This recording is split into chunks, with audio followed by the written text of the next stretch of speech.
How many of you have read my first book, The Goal? Oh, lovely. Now I have a little bit more irritating question. How many of you had read The Goal, said it's common sense, I hope, it's the opposite of the common practice, and then how many of you had the courage to go and implement the ideas presented in The Goal? Raise your hands now. You see, about 15%.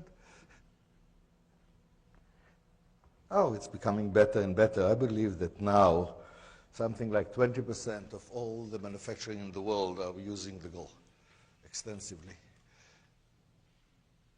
But still, let's go and ask a little bit more. People here have raised their hands when they said you had the courage to implement. Anybody here? You still have the courage to raise your hand? Yes?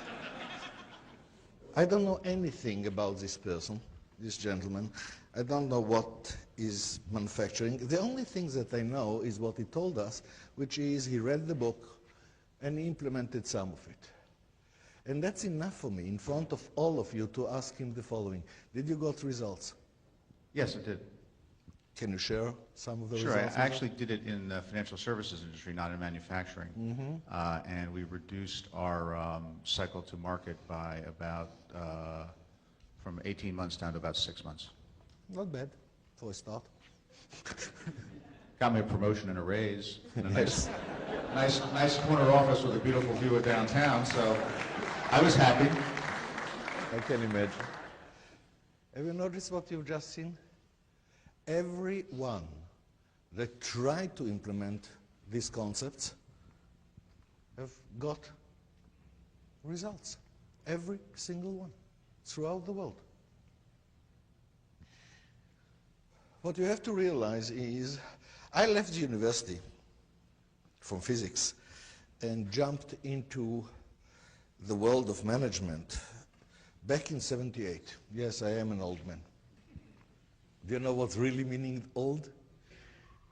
In the morning, when you're bent down to tie your shoes, you say to yourself, okay, since I'm down there, what else can I do? You become more efficient. I wrote The Goal in '83, based on the works that I've done since '78, which means basically The Goal is the first first 5 years of my work.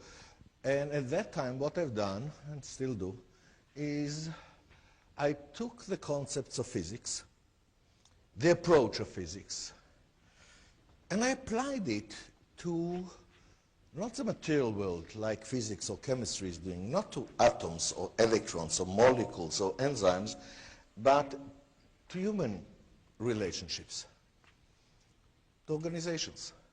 Yes, when I started, people told me, Eli, you are totally out of your mind because people are not predictable. And I've said, really? I think that I can predict very well what will happen to me if I'll tell my wife my true opinion about her new dress. What do you mean people are not predictable? If people are really not predictable, there is no base for society. There is no base for a family even. Yes, people are not 100% predictable, but so is the weather. Why won't we take this rigorous cause and effect thinking, this demand for prove what you are saying, and apply it to the social world? The Goal is the result of the first 5 years of my work. And then I continued on, of course. The big awakening of the conceptual mistakes that I'm doing came just in the last 10 years. And it came from my interaction with Japanese companies. Fellows, between me and you, Japanese are from another planet. It's unbelievable. And it takes so long until you learn how to communicate with them. Otherwise, it looks to you as if you're talking to aliens. From my learning about Japan, I came to the conclusion that the Japan culture is such that they will adopt theory of constraints, my theory, much, much faster than any other culture. For example, the biggest problems that I had was to make sure that as you improve, for example, in manufacturing, and you get these enormous results, and of course what is happening is that the constraint is moving out of manufacturing, and then all the improvement does not translate into more money, but to expose more and more excess capacity, that you will never even think on laying off the people that helped you to improve. And now they are in excess. And I went out of my way to say, look, do you agree with me that the long-term success of a company depends on the loyalty of the employees? Yes or no? Hello, everybody. Yes. Do you also agree with me that loyalty is a two-way street? Yes or no? Yes. Fine. So don't even think of laying off the people that help you to improve. Because that will be the end. And that's what happens so many times. So when I've explored Japan and I understood to some extent their culture, I understood that Japanese company will not even dream on laying off a person unless this person is a jerk, but never to lay off people just to improve the bottom line. Never ever. At the same time, I was fully aware to what extent the manufacturing in Japan is so much more advanced than the Western world, and that's why there is such a trade imbalance. And I said, if I will go to Japan and release my ideas, and if my speculation is right, that their culture is like fitting like a glove with what I'm saying, then I will increase even more the trade imbalance and everything will go down. Maybe it's megalomaniac, but I say I can wait for my royalties. And that's why until year 2000, I did not allow my book to translate into Japanese. In the year 2000 or thereabout, I came to the conclusion that the gap is totally closed. And that's when I've allowed my books to be translated to Japanese. And yes, Japan is going on TOC much, much faster than any other culture. To the extent that my books are sold in Japan more than the rest of the world combined. Just to tell you what's the meaning of it, my books are sold in Japan more than Harry Potter. Not that I'm complaining. But then I started to be called into Japan. I was talking more and more. Strange things have happened. I'll give you an example. A few years ago, I'm in Japan, and my director in Japan is telling me, I would like you to fly tomorrow to that and that island. And I said, forget it. I don't like to travel too much, and I'm spending all my life in the aeroplanes. An hour later, Wendy, my assistant, came to me and said, Eli, you are flying tomorrow to that island. I said, okay.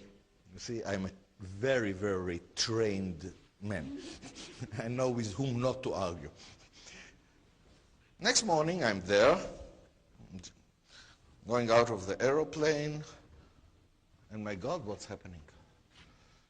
Here is the governor of the town, and the whole orchestra, and all the journalists, and they are telling me, you have saved the capital of the island. Ladies and gentlemen, I don't know even the name of the island. What do you mean I saved the capital of the island? Yeah. Turned out the following. This island is a southern island. It's very, very mountainous. So every year when the typhoon comes around September, it hits the mountain and it causes a flood. The flood is not of water, it's of rocks and dirt and so on. So when the flood comes out of the mountains to the valley, it wipes everything. Understand what I'm saying? So what is it doing? Is the bottleneck of this, when it comes from the mountains, they are building a dam to stop the flood. If the dam holds, everything is fine, but of course the dam is now full with rocks and mud, so next year they have to build a dam. And next year they have to build a dam. And if they don't succeed to build the dam in the right, to the right time and the typhoon hits, they can tell you how many people will die and what will be the damage, because in about 1 in 10 years it happens. Of course, who is putting the dam? It's a Ministry of Infrastructure. This ministry is the largest in Japan. You have to understand Japan is 0.25% of the world surface, the world land, but it's 25% of the natural catastrophes. We just got a reminder a month ago. And because of it, they have to rebuild Japan all the time. No wonder that the largest ministry is the Ministry of Infrastructure. They are putting about 30,000 projects a year. Of course, it's private industry that is doing the work, but it's government projects. On these projects, 6 million people are working. 6 million out of 130. The 130 million includes infants as well. Okay? So you understand how huge it is. So they're getting the best graduates from the best universities to go into this ministry, and then they go up and up and up, and then they go to jail. So what happened is that the two top guys of the ministry in charge of this island went to jail in September. And due to that, in December, they didn't start yet to build the dam. And they knew it's too late, because a typhoon hits usually in September. Out of desperation, they decided to use the knowledge that I've published in the book called Critical Chain. By the way, how many of you have read Critical Chain? Much less, unfortunately. Critical Chain for projects is what the goal is for manufacturing. By the way, how many of you have read Isn't It Obvious? Almost nobody, my God. Isn't it obvious to retail is what the goal is for manufacturing? Okay? For heaven's sake, the whole world is not just production. Okay? Anyhow, they decided to use these ideas, and the dam was standing, finished, in the first week of July. What happened by fluke is that the typhoon hit the island the earliest in recorded history, in the second week of July.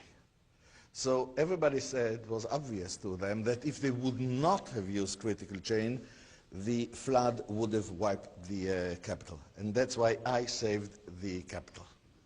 Fine. As a result of that, by the way, what happened is that today, all the projects of the Ministry of Infrastructure, all 30,000 projects every year, are done on Critical Chain. All of it.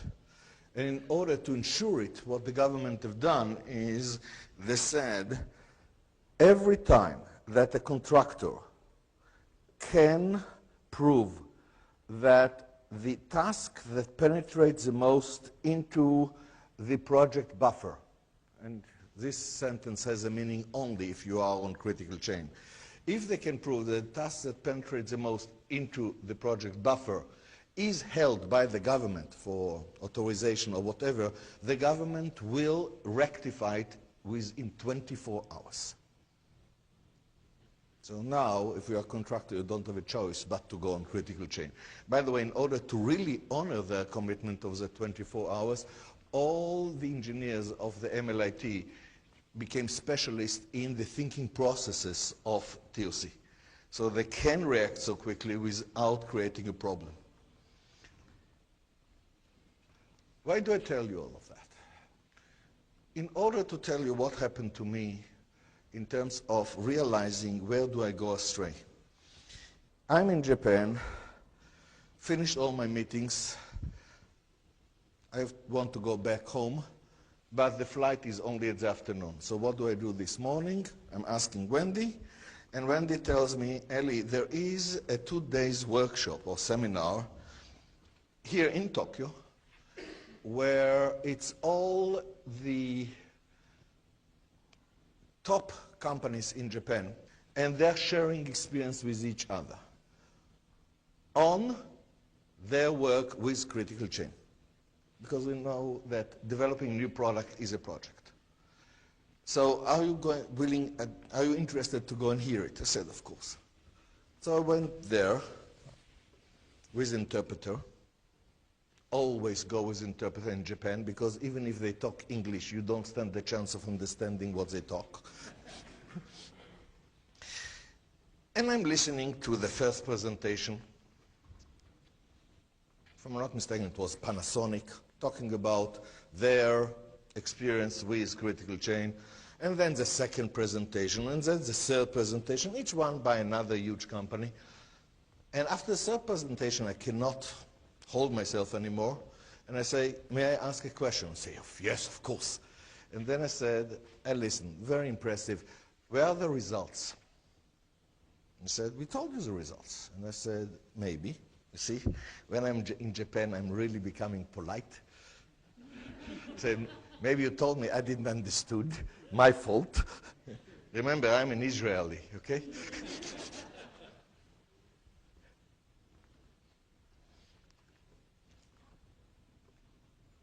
And then I said, okay, maybe I'm not understood at all. So, for example, I've heard it. How many projects now you are completing on time? How many more projects you're completing with the same people? That's what I want to hear. I said, that's what you mean results? Can you imagine? That's what you mean results? And then one by one, these presenters are going back to the podium. Turned out that they have the slides with the results that I'm talking about. Yes, we are now completing from 50% on time to 90% on time. Yes, we are doing now with the same people 30% more projects. All these standard results that I'm expecting when people are using critical chain. But then, thank God, I had the smarts to ask, wait a minute, you said that you've told me the results before you showed me these slides. What do you call results? Do you know what was the answer? The real result is that people motivation went up. To what extent the collaboration between people went up. That's what we call results. Fellas, isn't it strange? At the same time, I continue to peer, and what this claim is the following. They said, if people motivation is up, if collaboration is up, then what you call result will follow, for sure. But otherwise, we don't care what financial results you have, it will go down. Who is right, us or them? Hello?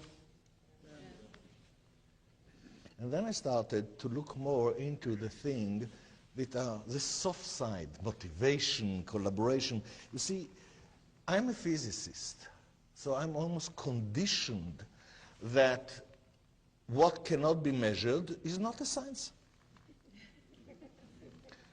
Can you measure motivation?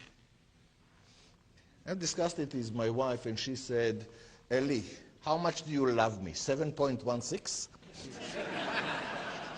You are going to tell me that love between us is not important?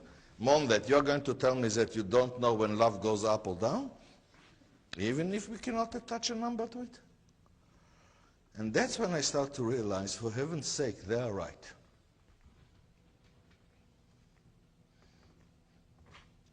And then the next question was, wait, all these companies are reporting huge improvement in these soft sides.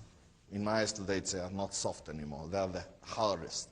Motivation, collaboration, all of this. This is for me the hardest thing. They're talking about huge improvements from what I wrote. How come? I haven't looked on it really.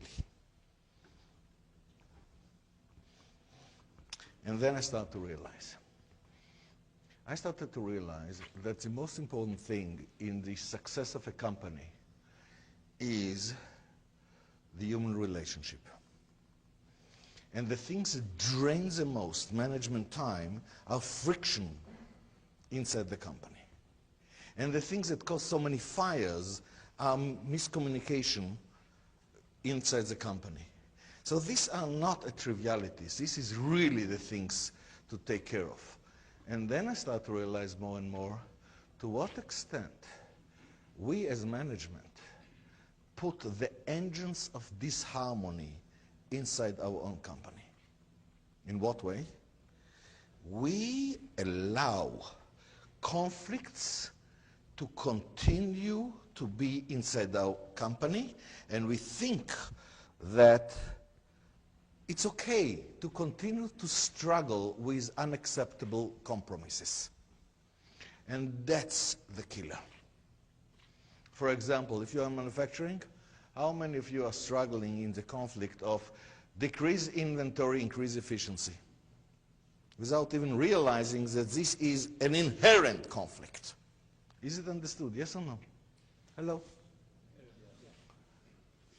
Let's take the project environment, the multi-project environment as an example, and I will ask Wendy to read a little bit from the foreword to my book, The Choice, which I believe is the most important book that I ever wrote, the foreword to the Japanese edition. Put yourself in the shoes of a person who's in charge of delivering a task in a project. Even in the Western industry, the allotted time to complete this task is not dictated from above. Rather, your boss approaches you and asks for your time estimate. Of course, being experienced and therefore well aware of the uncertainties involved in doing the task, you have to consider that not everything will go smoothly, that you will encounter some difficulties or even more likely, some distractions. It depends. You try to explain to your boss. Wait. For you, each one of you. You've gone through the same experience, okay? Here's a project. This is your responsibility. Your boss comes to you and says, how much time it will take? What is always your first answer? Always. It depends. Now show me a boss that says, fine. No, he will insist on a number. What I'm talking about here is across the world uniform. Am I right, yes or no? It depends. You try to explain to your boss. But such an answer is not good enough. Your boss insists on a numerical answer. Now, would you give an estimate that you have a high chance, a chance of, let's say, 50% of missing? Not in the Western culture. My impression is that being regarded as a reliable employee is even more important in the Japanese culture. So, being pressed for a numerical time estimate, you don't have any choice but to add safety to your estimate. To choose a number that you think you have a reasonable chance of meeting, over 80 or 90%, depending on your personality and your company culture. After some negotiation with your boss, you settle on a number. You are aware of the negotiation and probably took this into account when you made your estimate. Now, take the more common case where the surprises were not too big, the case that has about a 70% chance of happening. In this case, you will be able to finish considerably ahead of time, ahead of your padded time estimate, and proudly announce early completion of your task. But what will be the repercussion the next time an estimate is demanded from you? Isn't it more prudent to invest more time and do a thorough job to make sure that everything's properly checked? In short, to use all the time that's available rather than rushing to deliver ahead of the committed time. Look, how much time it will take to complete the task. There is no numerical answer. If you are looking on it scientifically, how much time it will take to complete task? It's a matter of probability. If you are talking about something, environment, which is very well known, like productions that you've done the same thing 1,000 times, then the probability looks something like this. Correct? Still, when you're saying it will take an hour, it can take 50 minutes, or it can take an hour and a half. Okay? It's some probability. What is the situation in projects where the unknown is huge?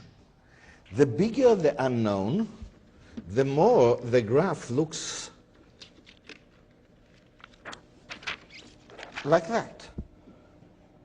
Probability, the time, it looks something like that, with a very, very long tail. Am I right? Yes or no? That's reality? Yes or no? Fine. But now wait. Let's check something else. A person said that it will take 15 days, or whatever number. Now let's check how much time it really took relative to the time that was estimated. And now let's plot it. What do you see? For example, if here are the 15 days, what you will see is that reality, how much time it really took, is something like that. Hello, we changed reality. Self-fulfilling prophecy. Am I right, yes or no? This shows you to what extent this happens. That if I give it time, even if I can finish before, I will not finish before, I will do a better job. Yes or no? Okay. Now let's understand the real precaution. Because what I was looking before is just that if this is a median and this is a time estimate, all this time was actually wasted. Is it understood? And that's what I can get. That's not the issue. Let's look on the real issue. Take the more global look on the situation. With such type of behavior, what type of relationships, how much mutual trust do you expect between management and their direct employees? Hello. My boss asked me for the time. I'm giving the time we negotiate. He knows that I know that he knows that I'm lying. This is called trust. Ladies and gentlemen, that's our reality. Will you please wake up? This is a correct way to run business. Wait, let's look on something else. Do you understand why it happened? Why did it happen? By the mere fact that you are asking me for a number, and then I know that you will turn my answer into my commitment, you have put me in a conflict. Is it understood? Yes or no? And as a result of a conflict, we are getting such relationships. Let's look on another example. Now, put yourself, for example, in the shoes of a project leader. You want to do a good job to make sure that your project will be on time, within budget, and delivering all the promised content. But in a multi-project environment, you are not in charge of the people who do the actual work. They're also working on other projects. Is it understood? The common practice in multi-project environment. Your only way is to approach their boss, a resource manager, and to convince him to put his people on your project. Well, how are you going to do that? Hello, how? You must give him the impression that your project is the most urgent or the most important project. In other words, lie. And bear in mind that all the other project managers are doing the same. The bastards. What type of relationships, how much mutual trust do you now expect between the resources and the project managers? Don't you see what we've done? We put people in conflict between their responsibility and their authority, and we live with the compromises. But we are actually, these conflicts are constant engines of disharmony. Hello? This is the biggest killers. And when I started to realize that, started to dive more and more, I found something that was a little bit disturbing. You see, as a scientist, and all my work from the beginning was to realize that our perception of our reality as a non-scientist is wrong. For example, I'm coming to a company and say, what's your problems? Don't worry. One of the biggest talents of every person is a talent to bitch and moan. So here it starts. And you get the list of problems. Enormous list of problems. We in TOC don't call them problems, we call them undesirable effects. And now you have 50 of them, different problems. And with more people that you talk, the more the list becomes longer. It's not so easy to show to people what every scientist takes for granted, which is these are not totally independent problems. They're all interconnected. And if you really rigorously do the cause and effect between the problems, you will find out that all the problems, without any exception, are all coming from one core conflict. Hello? Unfortunately, we never address the conflict. We are just trying to move on the compromise point, which means we are moving from one idiotic scheme to another. You want an example? Centralize. 2 years later, decentralize. A year later, centralize. And if it really becomes bad, every 6 months, pluck, pluck, pluck, pluck, we just replace one set of undesirable effect with another. Now nobody knows even where the toilets. That helps a lot. And that's what I see over and over and over again. You see, this analysis of what I've just told you about critical chain is what? There's so many different conflicts. The whole idea is don't deal with them just one by one. Let's identify what is the core conflict that governs all the problems. And there is always one. Always. Just one conflict that governs it all. But then what was the amazing thing for me to realize? The way to eliminate this conflict, there is only one way, which is, for lack of good words, I will use here the work that was published by 2 professors from Europe. Fantastic work. It was published about 10 years ago. How many of you have read a book called Blue Ocean? Not enough. What they claim is the following. They claim that almost all companies are operating within red ocean. What's the meaning of red ocean? It's red from the blood that each one is eating into the other. That's the red ocean.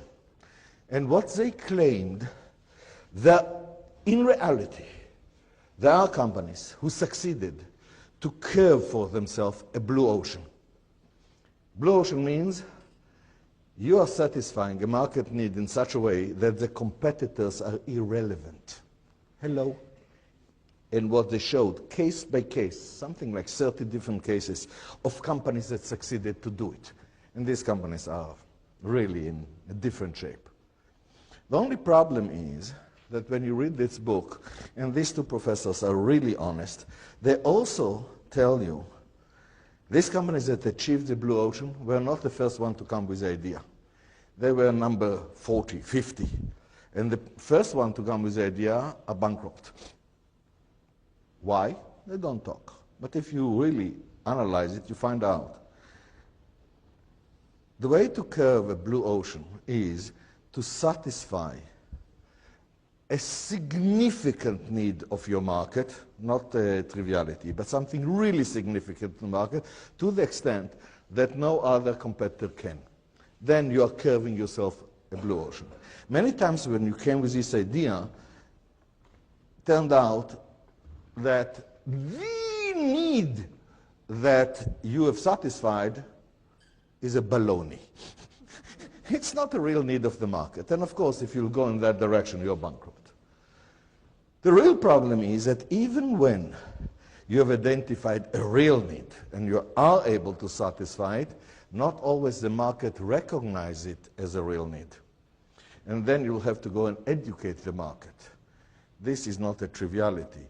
So the first one to try it will bankrupt, and the second one will bankrupt, and the number 40 will build on all the efforts of all these previous and make a bonanza. What I found out, and now what I'm telling you is based on an enormous amount of experience, there is always a way to curve a blue ocean very quickly. In other words, to identify a real need of your market, which the market is fully aware of, so you don't have to educate the market, and to satisfy to the extent that no other competitor can, and by that you are immediately into the blue market. And it's always possible. The real thing is, for heaven's sake, that's the only way to break, to eliminate the core conflicts that otherwise will continue to constantly erode the human relationship in the company. Now, I know that what I'm telling you now is a little bit on the verge of impossible, right? Yes or no? Hello? So let me show you to what extent the blue oceans are so open wide and just waiting for us. Let me take 1, 2 examples which are broad enough to show it to you. Suppose that you are in a company that produces projects to the outside world. Construction, special equipment, IT, special projects, tailored project to the outside world, okay? And you go to these companies and say, what is number 1 factor in selling or not? And they will tell you, price, price, price, price. Correct or not? Hello? Let's take one example that we've done in full. So the example is, here's a company which is the world benchmark, an Indian company, that produces the core of refineries, among other things. You know what's the core of a refinery? These things that breaks the molecules. This is not a cheap thing, okay? The core of a refinery is usually going for, depends the size of the refinery, something around $70 million, okay? It's not something cheap or whatever. As I say, it's price, price, price, price, to the extent that every time they have an internal debate, should we reduce the price by $1 million and then we can win the bid? But then if we reduce it by $1 million, do we want to win the bid? It's so tight. And what they say is the following. All the expertise needed, all the quality, this is taken for granted. If you don't have it, you are simply not a player. So what we are really fighting on is a price. Understood? Yes or no? Now we're in the blue ocean. I've talked with all the top managers for days.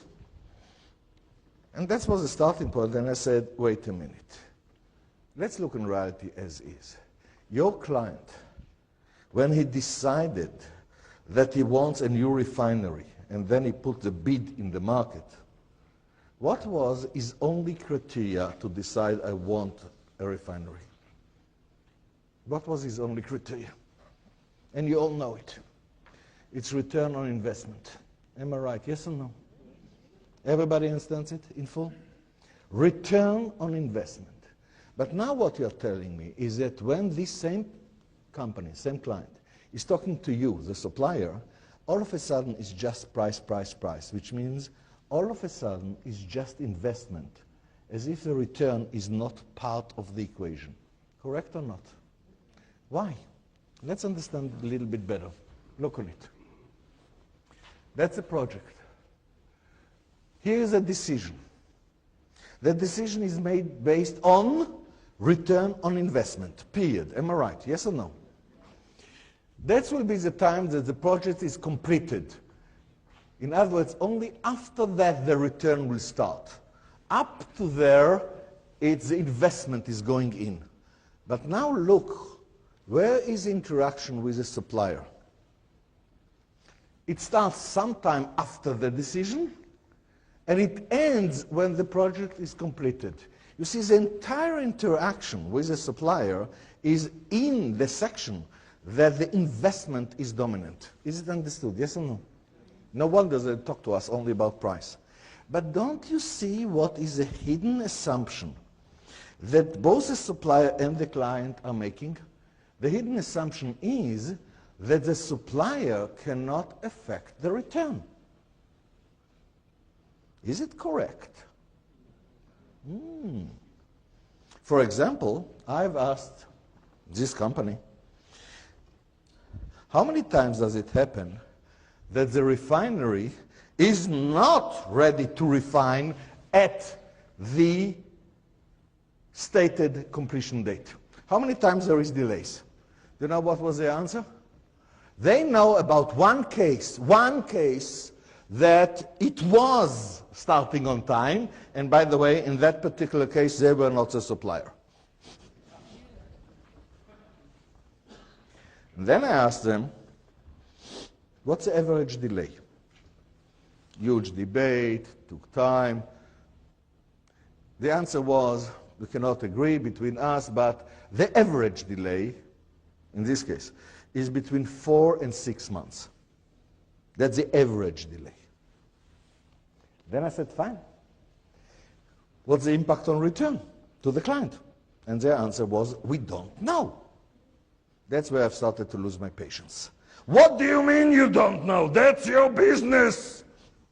They don't know. They're only 30 years in this business. And then I said, okay. First of all, I had to control myself. And then I said, do you know, when you are starting, when you're even submitting the bid, do you know how many barrels a day the refinery is supposed to refine? And the answer was, of course. Otherwise, how can we plan it? Okay? That's the parameter that tells us what to build. I said, fine, so you know how many barrels per day. Fine. Do you know also how much the client is making per barrel when he refines it? And I said, of course we know. Well, it's depending on the price of the oil, but it's somewhere between $2 and $4 a barrel. So you know that as well. Now I have a real question for you. Do you know to multiply?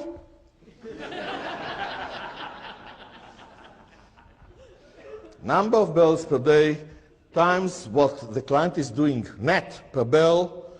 Here is the damage per day of a delay.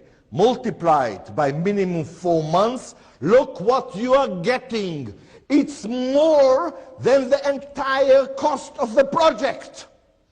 Hello? And you are fighting on 1 million or not in your proposition because you are fighting on cost, on price. What will happen if you will gear all your operation to dramatically improve your performance so that you can guarantee that you will deliver on time? Don't you understand that then you are in a blue ocean? Hello, are you with me? Yes or no? This is a need of a client that you don't have to explain too much. As a matter of fact, when you come and show it to the client, the only thing that the client is saying is, I don't believe you, it's too good to be true. As a matter of fact, I'm talking to you only about price because I gave up on you. So show me, prove to me that you will deliver on time. Is it understood? Yes or no? Do you understand that here is a generic way of how to create blue oceans when we're talking about projects? What you have to realize is, how am I, as a supplier, can affect the return. Aim all your improvement projects to be able to do it. But then you are in a blue ocean. Am I right? Yes or no? Hello? Let me give you another huge example. You're a manufacturer and you sell to wholesalers or to retail. This is a huge section of business. Am I right? Yes or no? And once again, go and talk with your salespeople. Price, price, price, price, price, price, price. What is the most important thing for wholesaler or retail? Is it price? Think again. It's not price. Think again. And for that, if you are a manufacturer, you will have to think a little bit more to understand what's the meaning of your clients, because it is amazing to what extent we are doing business for dozens of years and we still don't know understand the clients at all. Look on the huge difference between a manufacturer and a wholesaler. Two huge differences. One is how much of the cash of a wholesaler is tied up in the inventory. How much? Come on. Come on, you all know. It's well over 90%. This is not the case for a manufacturer. Not that inventory doesn't capture a lot of our cash, but not 90%, not even 50%. Our cash is tied up in machines and so on, so many other things. But for a wholesaler, almost all his money, all his cash is tied up in inventory. That's one difference. Now comes the second difference. If you're a manufacturer, and I will come to you and say, you know what, I will arrange for you unlimited line of credit. Unlimited. Can you double sales in 1 year? And your answer most likely will be, no way.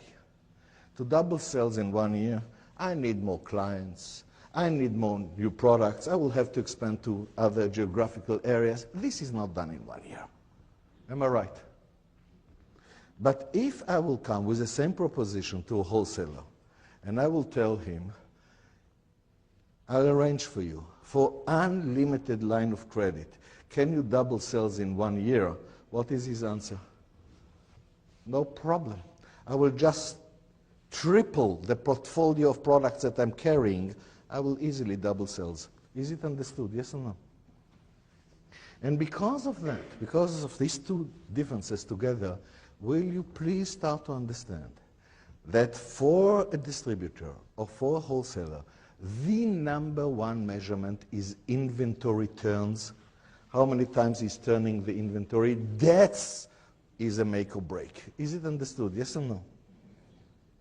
Now, if as a manufacturer, you will be able to come to a wholesaler with a proposition that increases inventory turns by even 20%, that's a very good proposition for him. If you can come and show that you will double his inventory turns, you're in a blue ocean. As a matter of fact, what's the reaction? The reaction is, it's too good to be true, let's try it on some SKUs. You prove it, bingo, it's yours. Is it understood? Yes or no? In other words, it's not the difficulty of finding blue ocean. It's understanding that that's the most important thing, and now understanding how do you go about getting it. What's the internal improvements that we have to do so we can deliver it? Are you with me? In every field it's existing. Let me tell you from my experience, and my experience today is huge. I haven't seen even one case that within an analysis of less than 10 days, I couldn't pinpoint the blue ocean in a very realistic way and could have been done, and was done in most cases. Not even a single case. But why do I put so much emphasis on it today? Without the blue ocean, the core conflicts that govern your company is not removed, which means we continue to have the engines of disharmony that ruins us. Is it understood? Yes or no? So if we really want an ever-flourishing company, gearing all the improvements effort, not in order to improve some efficiency or some cost, but in order to get the blue ocean, is not a desirable thing, it's a must. And then, of course, once you have that, you have other problems. Like, for example, you will find out that once you have the blue ocean, your salespeople don't know how to sell it because they are totally conditioned on price. So you will have to go and learn new techniques like the one that was paved by spin selling, which is a huge paradigm shift in the salespeople. Thank God the salespeople are not idiots. They can easily learn it. And once you are doing that, you will find out that you have a new problem. And what is a new problem? Sales are increasing so quickly that bottlenecks appear back in operation, and then you can crash yourself. So it's a matter of how do you do it prudently, otherwise you will go from one ditch to the other. But it's all there. And it all can be done. And more than that, so many companies have already done it. And there is a systematic way to do it. Do you understand what I'm telling you relative to the goal? The goal was just the beginning. And as a matter of fact, when I'm looking now back on the goal, what is written there? Yes, Alex Rogoyev done it. By the way, it's not a novel. You all know that the goal is based on real stories. It's real plans that emerged into this book.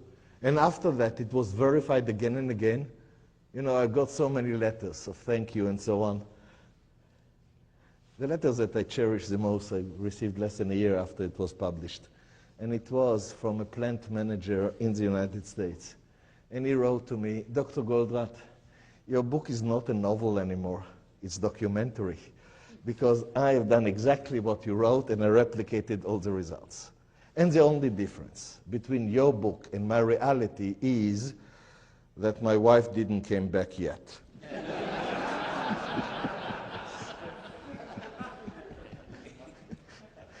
But even then, look what happened.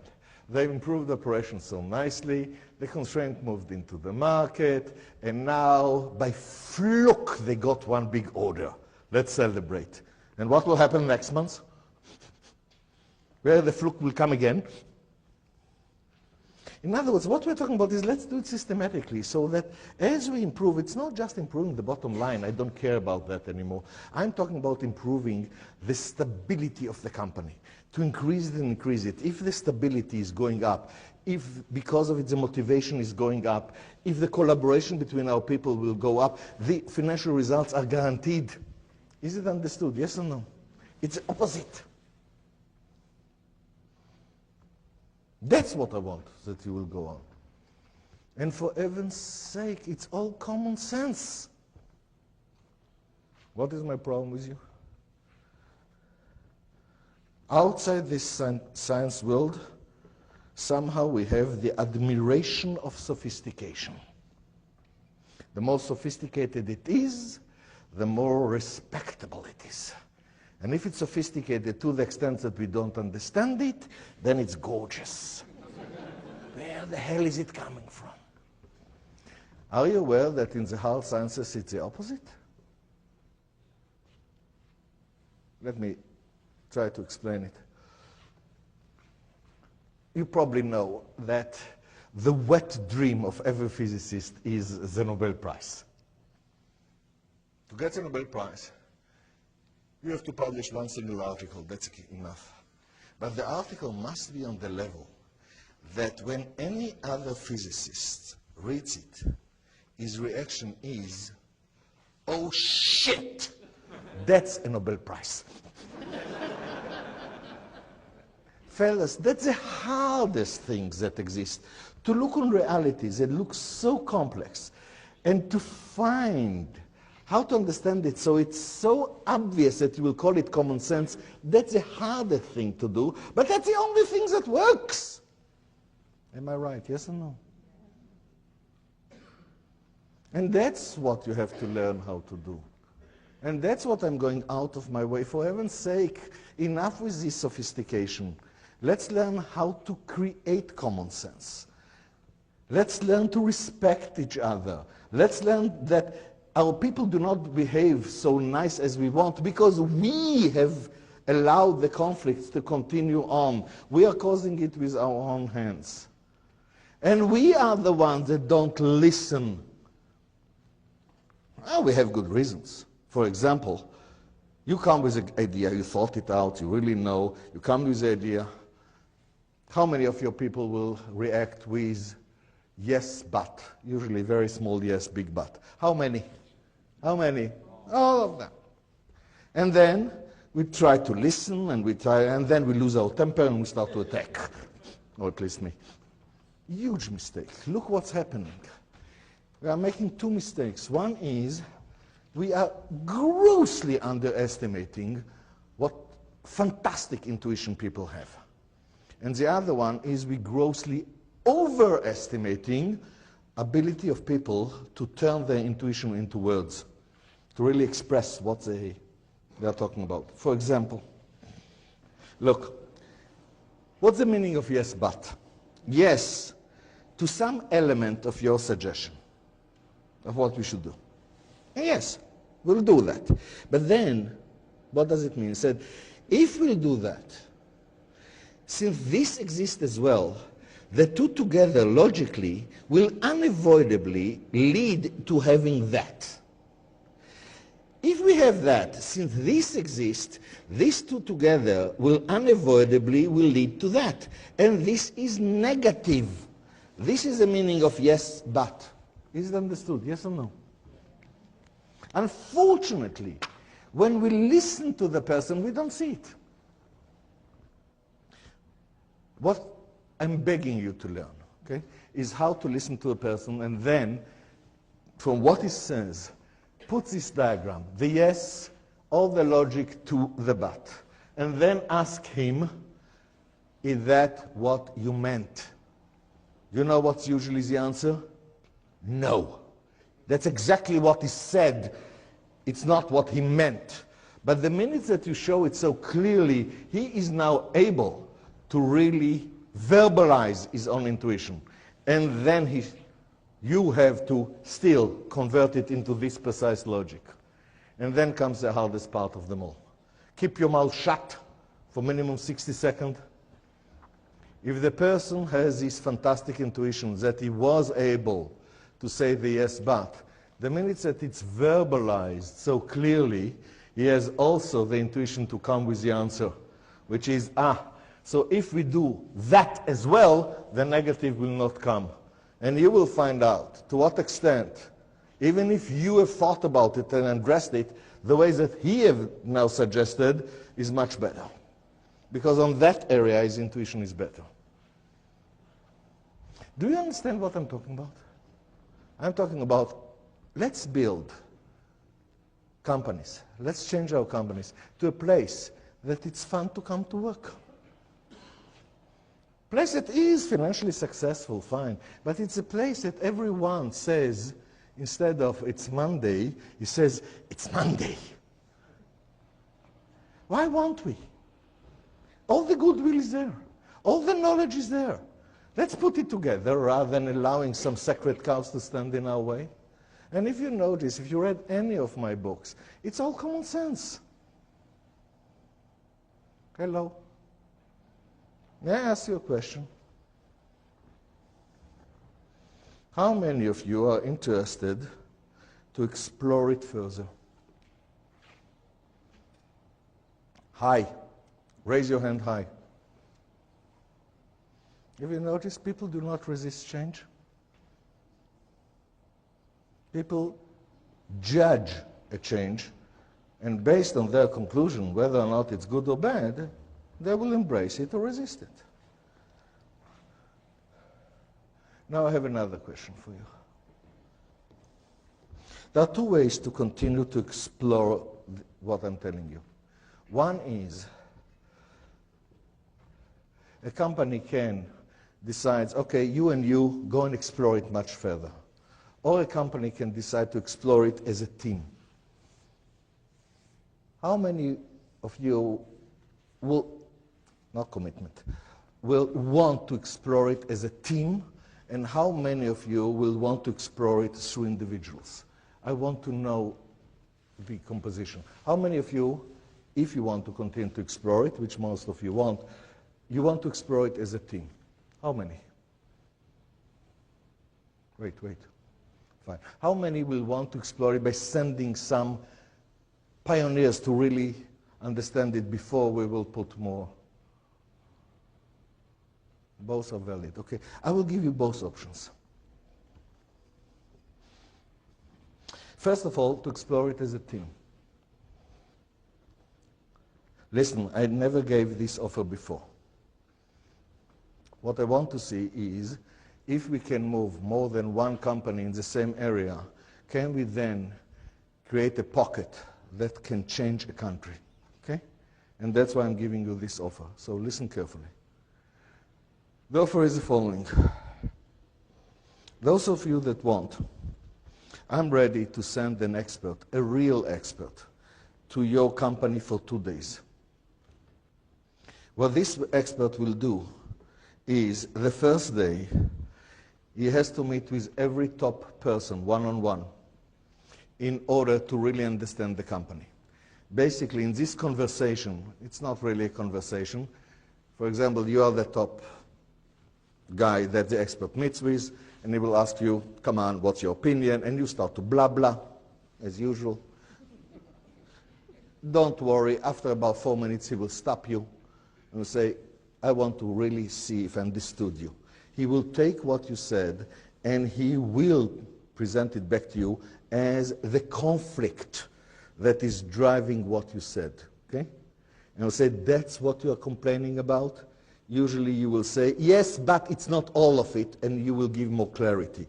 And again, after 5 minutes, it will stop you again, write the conflicts that now encompass everything that you're saying, and within 3 iterations, you will ask him to get a copy of this conflict. But that's the way to really understand what is really bothering you and to come to the core of it. And that's what has to be done with every top manager, okay? That now our person really understands your company. The next morning, it starts with, let's start with a problem, major problem. He will show you, the expert, how do you systematically convert it into the conflict that causes this problem. And we'll do it with you. Then another problem, same process, and then it will show you, look, these 2 conflicts are not the same, but they have similarities. And then another problem, and with the 3rd conflict that you will develop with him, you will see now the striking similarities to the extent that you will be able to write the core conflict, the one that deals with everything. And then, in order to verify it, he will write now the core conflict expressed in sufficiency. If that and that, we must have that. If that and that, we must have that. And because of that and that, we are having the conflict. Okay? And then he will give you the list, the distilled list that he got from all the interviews the next morning. He will divide you into 2 groups and say, okay, now connect. Connect all of it to the base. Verify to yourself that all the complaints are coming from the same core conflict. And then each group presents, and you will see to what extent they're basically presenting the same thing. In other words, here is a picture of your reality. Everything stems from one core conflict. And here the core conflict. And you yourself have done it. And then he will highlight to you what will happen if he would have come 3 years ago or 5 years ago. Will the complaints would have been the same? Basically, yes. Will the core conflict be the same? Basically, yes. Which means for the 5 years, you have dealt with chupchiks. It's a slang in Hebrew. It's actually an Ukrainish word. Now I'll define it. Chupchik means pissing in the wind and feeling very proud about it. I'm improving! Look! I've saved here 2 cents and here my efficiency went up. Same ditch. Either we solve the core conflict or we'll continue to run in circles and be in the mercy of external forces. Is it understood? Yes or no? Then, once you see that, you will be able to realize, I better have a blue ocean, because that's the only thing that breaks my conflict. And now, if you want to continue on, you know where to go. Is it understood? Yes or no? Of course, you have to learn much more after that. But at least at that stage, you have a full consensus of all management together. Because you all understand it's not that each department is dealing with another problem, and definitely not it's the other department which is the problem. Okay? It's one conflict that governs everything. So either we put all our minds together to eliminate it, or we'll continue to be in the misery that we are. This is the way to go with the group. The other thing is, pick 1 or 2 people, send them to Israel to 5 days, where they will see all the generic solutions and all the approach for 5 sections of the industry. Make to order, make to stock, retail, projects, and equipment. Okay? In details. And then, of course, you'll have much more base to understand how well it's applicable to you. Both options are open to you. Now, the price for the 2 days expert visit that will come to your company, and of course you have to arrange it perfectly. I will not send my rare experts to be wasted, okay? The price is cover his T&L. That's all. This is a gift for me. Don't worry, I will get your money after that. The price to send 1 or 2 people to Israel for 5 days to learn it all is you have to pay for their flight and for the hotel. I'll give it free to you the whole 5 days. Good enough? Good enough? Yes. Lovely. What I want to see is how many companies will move, because if you will move in the first steps, you are not idiots. You will move all the way. But then, if it is 5 companies at the same area, I believe that we can do the same things that we are doing in Japan, putting you together, even though we are in totally different industries, and you are moving the whole area, the whole country. And that's what I want to see. What you don't realize is the center of consumption in the world is changing. Not that the consumption is going down in the US, but the consumption in China and India is growing by more than 10% a year. And China and India, each one of them is huge. One is 1.3 billion people and one is 1.2 billion. You are not thinking in this scale. Of course, not me. I'm an Israeli. You know, I'm coming to China and they say, where are you from? And I say, Israel. I said, we heard so much about you. How many people are in Israel? And I say, 6 million. And they say, oh, in which hotel do you stay?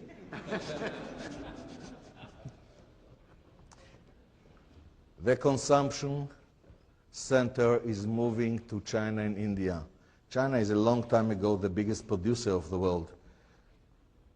9 months ago, China became bigger consumer than Germany. 2 months ago, China became bigger consumer than Japan. Look on the graphs, look on all the cause and effects. 5 years ago, China will become bigger consumer than the US. This is good news. It means we have huge markets, new huge markets. The only problem is that you as an Americans don't have a mentality of export. I'm coming to a company in the US and say, do you export? They said, oh yes, we shipped 2 orders last year to Canada.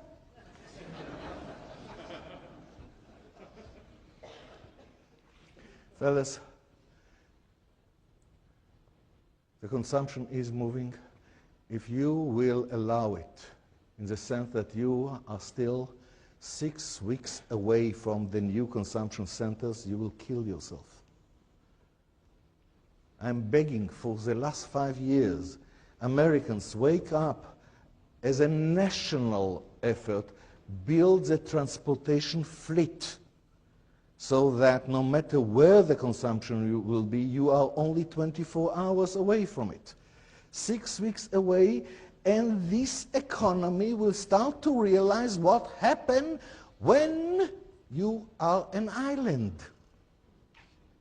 You are now the center of the consumption. That's why you don't pay attention to it. But when you are not the center of the consumption, will you please look on the globe? US is an island. Fine. I'm starting to preach, which is bad. Please, let's start to move on common sense. Let's start to realize that we've built our companies not for next quarter and not for next year. Let's start to realize that we build our companies in order to be really proud of them, really proud of our company, really proud of our people. So things like motivation and collaboration and all of that are important in their own merit. Definitely, they are the necessary condition to get long-term prosperity. And here is a way to reach it. Common sense way. Whatever you know about TOC, whenever you go into it and read another book, your conclusion is still the same. It's common sense. And talk around you, go on the internet, and you will find out anyone that tried it got the results.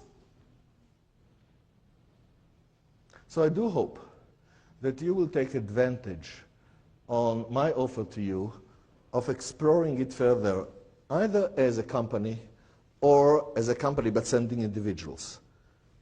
Both things are open to you for the next 2 months. I'm not asking you to make a decision now, but if you will not make a decision on that within the next 2 months, leave me alone. Thank you very much for tolerating me. Thank you.